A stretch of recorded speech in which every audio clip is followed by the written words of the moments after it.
आरंभ होईछि काकटपुर बासिनी मां मंगलांक चैत्र मंगलवार यात्रा। काकटपुर बासिनी मां मंगलांकर आरंभ होईछि चैत्र मास मंगलवार यात्रा। ए यात्रार एक प्रमुख अंश हेउछि घंट पाटुआ नृत्य। चैत्र मासर प्रत्येक मंगलवार काकटपुर मां मंगलांक मंदिर सिंहद्वार सम्मुख एवं मंदिर बेढ़ा मध्य दिनर मध्याह्न समय आरंभ होता है घंट पाटुआ नृत्य। ए घंट पाटुआ नृत्यर महत्व कौन से संपर्क में अधिक आलोचना करिसेंती काकटपुर रिपोर्टर लोकनाथ स्वाई। काकटपुर बासिनी मां मंगलांकर प्रसिद्ध चैत्र पर्व आरंभ होई। चैत्र मासर प्रत्येक मंगलवार रे मांकर मेला लागिबा सहित मांकर महा आडंबर रे पूजा अर्चना चली। किंतु एही समय रे मांकर गोटे अनन्य परंपरा घंट पाटुआ नृत्य। मांकर मंदिर प्रांगण रे नृत्य करबा परे आखपाख गाँ को जाती एवं ग्रामर से सही घंट पाटुआ नृत्य करी मां मंगलांकर महिमा प्रचार करथांती। आमे आज रहिचु अस्तरंग काकटपुर अंचल रे रहिचु।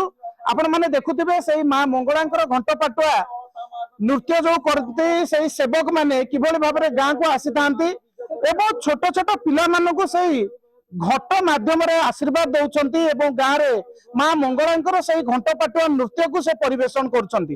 कोन ये परंपरा रहिछि आम सहित घंट पाटुआ नृत्य करथिबा जने सेवक रहिचंती। आगे आपण परिचय दिए देले कोन ना आपनकर? आपण कलासी दास। आपण केते वर्ष हलानी नाच करलेनी? मो 22-23 वर्ष हलानी करछि। मांकर काम करछि। आज्ञा दादी चली गेले मु करछि।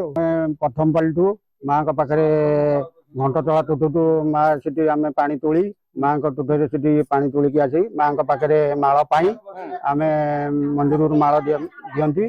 आमे सिटी माळ पाइला माने मां का पाखरे आमे घंट पाटुआ करौ गाँ को करू। मां का पाखरु प्रथम पाली रे मां कर आमे गाँ गाँ बुलिकी मां कर ना आमे विख्यात करछु।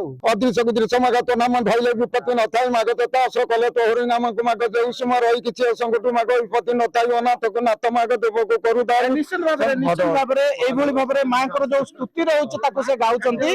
आज्ञा कोन केमति रहिछि आपण माने केमति आशीर्वाद करंती?